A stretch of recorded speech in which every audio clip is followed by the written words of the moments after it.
ರಿಲೀಸ್ಗೂ ಮೊದಲೇ 8 ಕೋಟಿ ರೂಪಾಯಿ ಗಳಿಕೆ ಮಾಡಿದ ದೇವರ ಸಿನಿಮಾ. ಎಲ್ಲರಿಗೂ ಟುಪ್ಪಿ ಕನ್ನಡ ಟಿವಿ ಯೂಟ್ಯೂಬ್ ಚಾನಲ್ಗೆ ಸುಸ್ವಾಗತ ಅಂತ ಹೇಳ್ತೇವೆ. ಶುರು ಮಾಡೋಣ. ಶುರು ಮಾಡೋದಕ್ಕಿಂತ ಮೊದಲು ಯಾರೆಲ್ಲ ನನ್ನ ಯೂಟ್ಯೂಬ್ ಚಾನಲ್ ಮೊದಲು ನೋಡ್ತಿದ್ರಿ ಅವರೆಲ್ಲ ಸಬ್ಸ್ಕ್ರೈಬ್ ಮಾಡ್ಕೊಳ್ಳಿ, ಮತ್ತಲ್ಲೇ ಪಕ್ಕದಲ್ಲಿರೋ ಬೆಲ್ಲೈಕನನ್ನು ಪ್ರೆಸ್ ಮಾಡಿ ಗೈಸ್. ಜೂನಿಯರ್ NTR ನಟನೆಯ ದೇವರ ಸಿನಿಮಾ ಸೆಪ್ಟೆಂಬರ್ 27ರಂದು ಬಿಡುಗಡೆ ಆಗುತ್ತಿದೆ.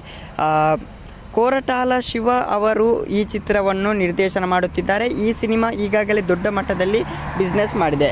ಈ ಚಿತ್ರ ಕೇವಲ ಭಾರತ ಮಾತ್ರವಲ್ಲದೆ ವಿದೇಶದಲ್ಲೂ ಭರ್ಜರಿ ಗಳಿಕೆ ಮಾಡುತ್ತಿದೆ.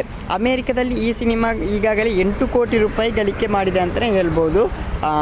ತೆಲುಗು ಸಿನಿಮಾಗಳಿಗೆ ಅಮೇರಿಕದಲ್ಲಿ ಸಖತ್ ಬೇಡಿಕೆ ಇದೆ. ಸಿನಿಮಾ ರಿಲೀಸ್ಗೂ ಕೆಲವು ವಾರ ಮೊದಲೇ ಚಿತ್ರ ಅಡ್ವಾನ್ಸ್ ಬುಕ್ಕಿಂಗ್ ಪ್ರಾರಂಭಿಸುತ್ತದೆ. ಈಗ ಜೂನಿಯರ್ NTR ನಟನೆಯ ದೇವರ ಸಿನಿಮಾವು ಅಮೇರಿಕ ಬುಕ್ಕಿಂಗ್ ಆರಂಭ ಆಗಿದ್ದು 32,000 ಟಿಕೆಟ್ಗಳು ಮಾರಾಟ ಆಗಿವೆ. ಇದರಿಂದ 8 ಕೋಟಿ ರೂಪಾಯಿ ಕಲೆಕ್ಷನ್ ಆಗಿದೆ. ಈ ಮೂಲಕ ಸಿನಿಮಾ ದಾಖಲೆ ಬರೆದಿದೆ ಅಂತಲೇ ಹೇಳ್ಬೋದು. ಕೆಲವು ವರದಿಗಳ ಪ್ರಕಾರ ಅಮೇರಿಕದ 276 ಲೊಕೇಶನ್ಗಳಲ್ಲಿ ಈ ಸಿನಿಮಾಗೆ ಅಡ್ವಾನ್ಸ್ ಬುಕ್ಕಿಂಗ್ ಆರಂಭ ಆಗಿದೆ. ಭಾರತದ ಅನೇಕರು ಅಮೇರಿಕದಲ್ಲಿ ಇದ್ದಾರೆ. ಅವರು ಮುಗಿಬಿದ್ದು ಸಿನಿಮಾ ಟಿಕೆಟ್ ಬುಕ್ಕಿಂಗ್ ಮಾಡುತ್ತಿದ್ದಾರೆ ಅಂತಲೇ ಹೇಳ್ಬೋದು. ಓಕೆ ಗೈಸ್, ಮುಂದಿನ ದಿನಗಳಲ್ಲಿ ಏನಾಗ್ತದೆ ಅಂತ ನೋಡೋಣ. ಅದಕ್ಕಿಂತ ಮೊದಲು ಯಾರೆಲ್ಲ ಸಬ್ಸ್ಕ್ರೈಬ್ ಮಾಡಲಿಲ್ಲ ಅವರೆಲ್ಲರೂ ಸಬ್ಸ್ಕ್ರೈಬ್ ಮಾಡ್ಕೊಳ್ಳಿ. Okay, thank you, bye.